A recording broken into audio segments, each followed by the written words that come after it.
Do you look back at the version of yourself 10 years ago, maybe 20 years ago, and look back longingly? That version of you was so excited about life. That version of you had hope. That version of you had a sense of passion and enthusiasm that somehow seems to be lost. If you find that you are longing for that version of you and you don't know how to get that version back after you've left a narcissistic partner, I really want you to pay attention to today's episode. I'm going to be covering why you still feel stuck internally, or you still feel like there's no, like you've lost the joy for life. Life has become something that you manage. You might be productive, but you're certainly not truly happy. And if you've checked all the boxes on your healing, if you've done what you're supposed to do, and you miss yourself still, I'm going to cover why you're still here, the ultimate price of staying here. And a lot of women, despite their best intentions, stay here for a long period of time. And what you can start to do, the first steps to regaining that sense of joy, that sense of aliveness.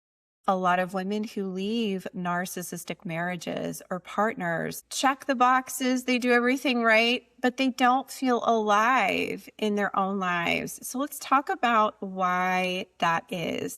The first thing that I want you to be aware of is that you've probably become really good at managing your outer world.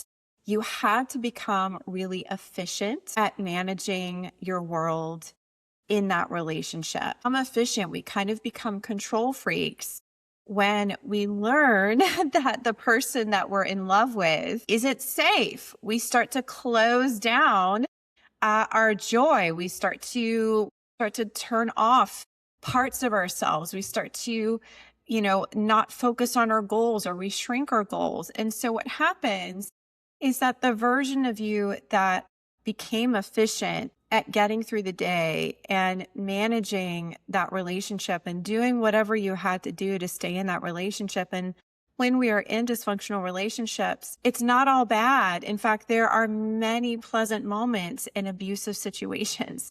And that makes it so challenging to leave and confusing. And the cognitive dissonance is so real. And as a result of that confusion, that inner conflict, we start to become what Gabrielle Bernstein talks about is fix FMC, fix manage control mode. I'm going to focus on the kids. I'm going to focus on my career. I'm going to focus on doing what I have to do so he doesn't explode, or so that he doesn't, fix manage control mode, that protective part that we turn to keep us safe and create safety in a really highly unsafe relationship, carries with us long after we leave. And so a lot of women go to therapy, they go to EMDR, they excel in their careers, they make even more money, they have a peaceful home. They get to a point in their lives that they would have never really been able to get to had she'd stayed with that person. And yet, despite checking all the boxes and doing all the right things, she's not happy. And it's because internally and subconsciously, she's still living from a place of, I'm going to be efficient and I'm going to manage and control, and I'm going to do whatever I can to feel like I'm being productive in life. And this ultimately stems from two deeper places. The first place is that she never truly feels like she's enough. And this never feeling enough thing was likely with her long before she met her ex. Her ex was just like a match to that vibration. The second thing is that we learn in narcissistic abuse that feeling alive and feeling joyous and feeling optimistic and goal-oriented and ambitious comes at a cost. There are a lot of women who, excelled in education. They got multiple degrees. They grew careers. They started businesses.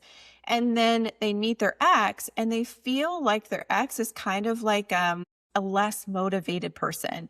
He's not quite as ambitious. He's got a lot of issues. She feels bad for him. She sees his potential. We all know how this goes, right? And so you start like dimming your own light. You start not ratcheting down your level of ambition, your dreams. You start shrinking those to fit that relationship.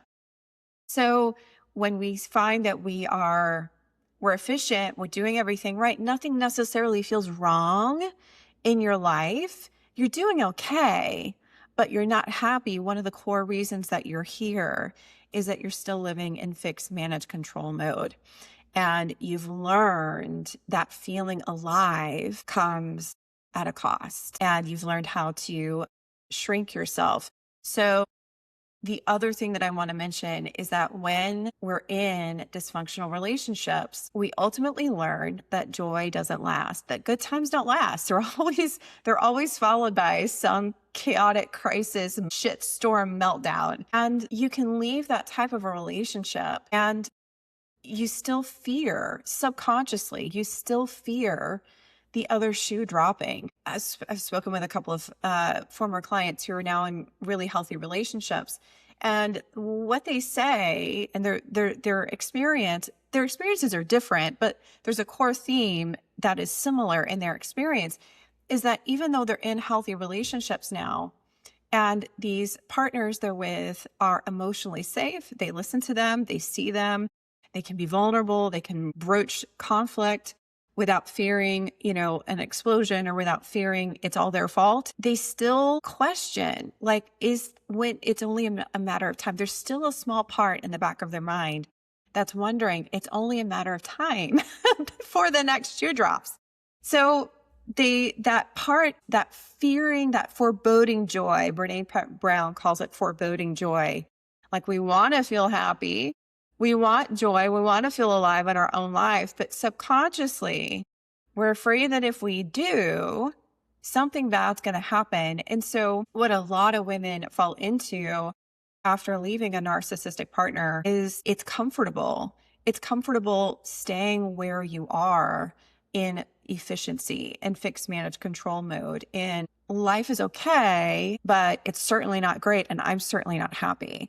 And that place, that apathy zone, that murky middle actually feels more safe and predictable than risking potential disappointment or potential heartbreak if you were to open yourself up to joy and deeper connection. The final thing that I'll say about why you're still here is that a lot of women confuse numbness with a sense of inner peace. They confuse emotional numbness. And a lot of women, unfortunately, because they're living in fix, manage, control mode, and that is ultimately a trauma response after experiencing psychological trauma or emotional abuse. There's a term called your window of tolerance. Your window of tolerance for stress and things that are risky but could lead to great things shrinks significantly. It's like your body can't handle anything. Your body, and this is why so many women, they get out of a narcissistic relationship. There's a quiet part of them inside that wants a healthy partner, that wants somebody safe to come home to every night, that wants a beautiful relationship. But because her window of tolerance is so small to stress, to outside stressors, to the risk of opening herself up to somebody again, to the risk of potential rejection, like she never achieves that because she's so focused. When we have a narrow window of tolerance, like I said before, we get into fix, manage, control mode.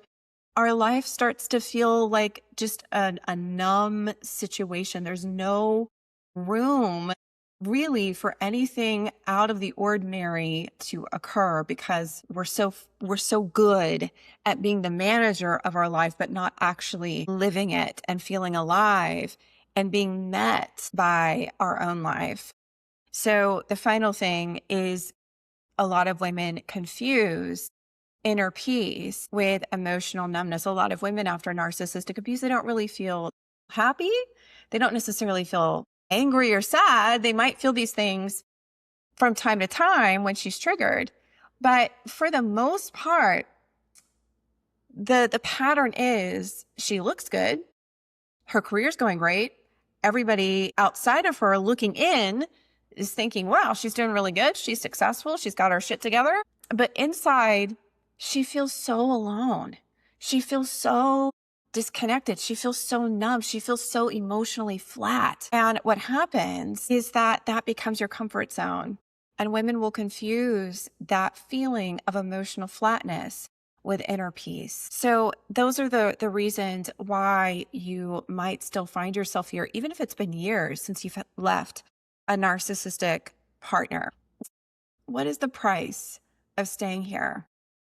Like I said before, your window of tolerance after psychological abuse or trauma gets really narrow. And what happens is that we don't take risks. We just kind of keep living the same life over and over again. And there's a quiet inner knowing, inner calling, and a voice inside that's really soft but powerful that wants more than what you're currently giving yourself. And a lot of women get really good at rationalizing that voice away. They tell themselves it's too much of a hassle to date. I need to lose more weight first. I need to feel ready enough first. I need to do more healing on myself first. They come up with a lot of reasons why it's not a good idea to listen to that intuitive voice. And she has a lot of practice of ignoring her intuition when she was in a dysfunctional relationship. If you ignore your intuition and you have a habit of ignoring red flags, not just in romantic relationships, but even at work and even with friends and even with your own kids, perhaps, that isn't because there's something wrong with you per se. That ignoring your own intuition is a learned habit. And that often comes from fear of abandonment.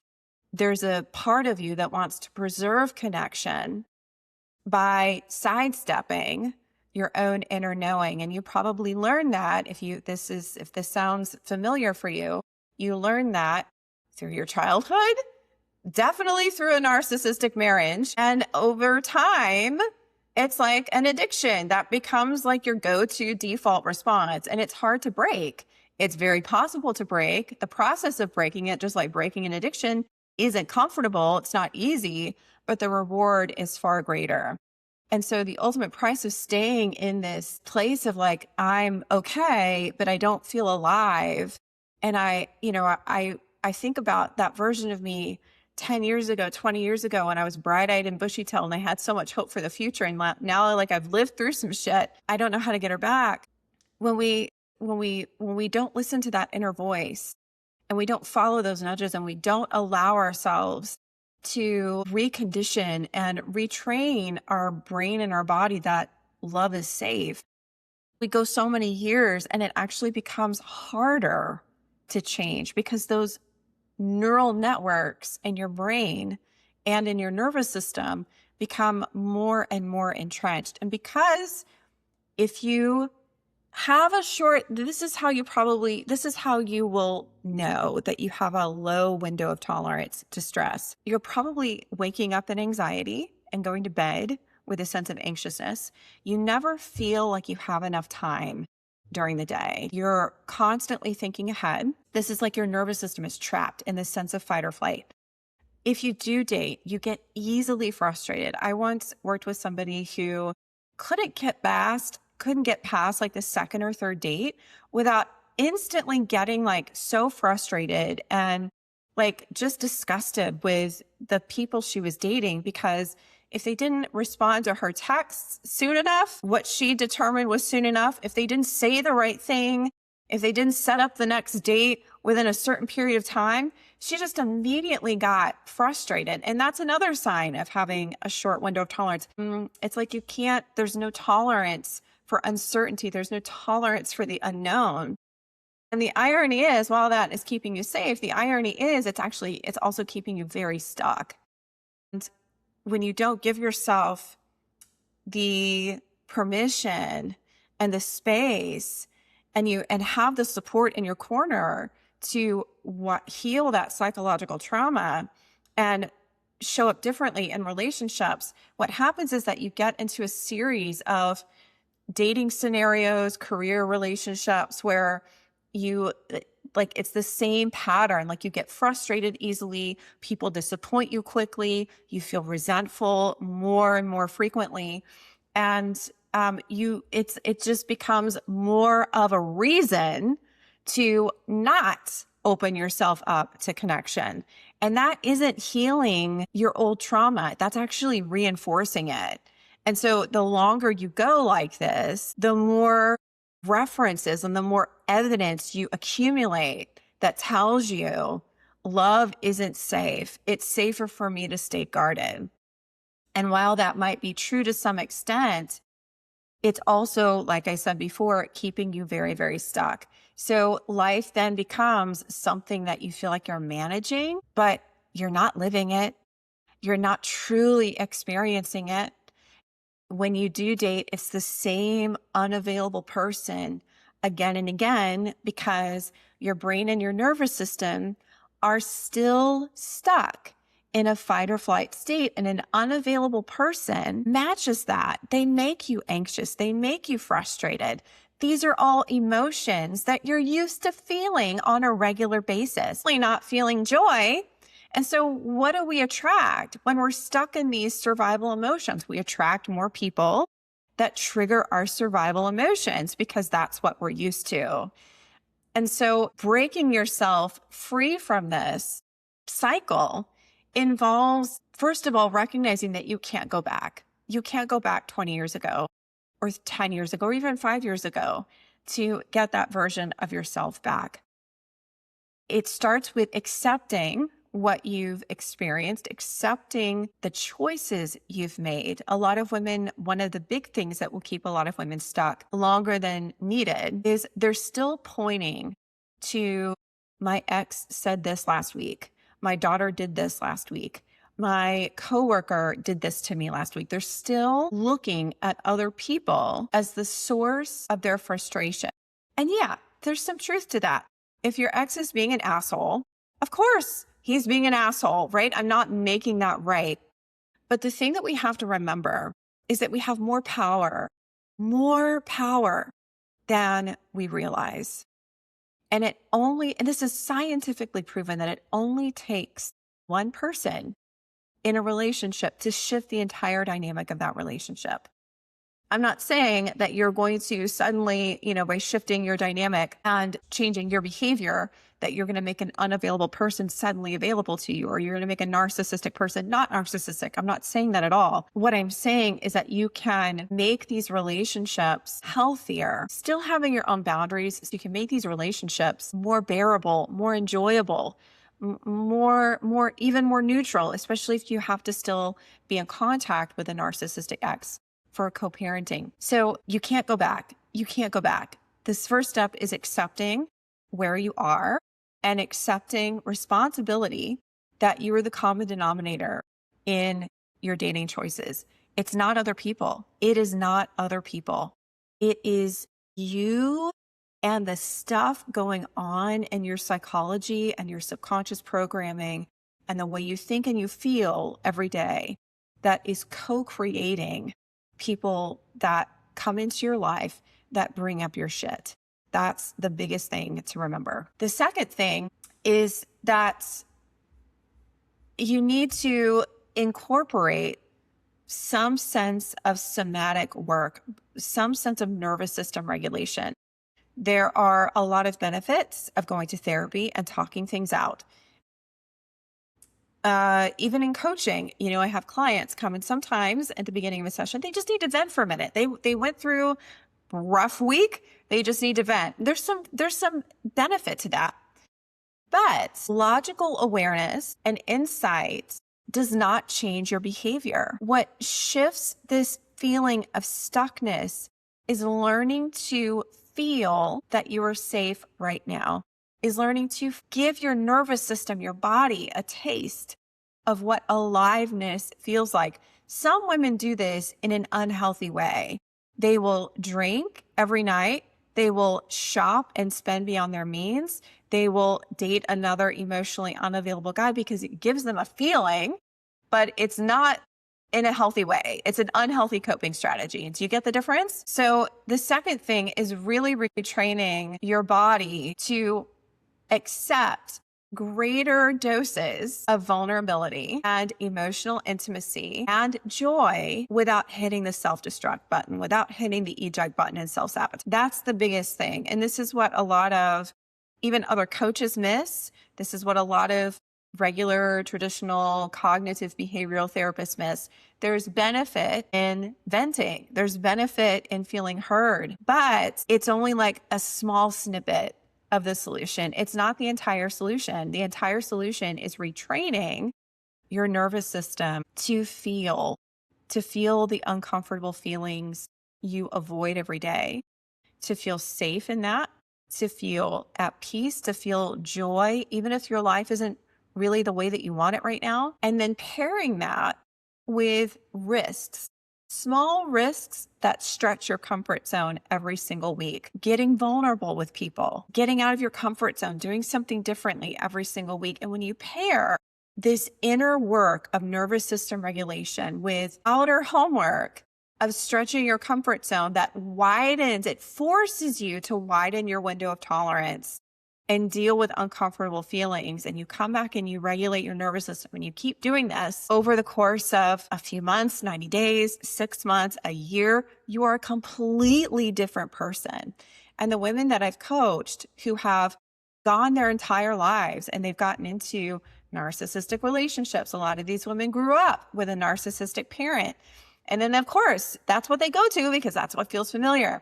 And they've done that and they're 40, they're 50, they're 60. They don't know another way. They want another way, but like whenever they try again, it keeps happening.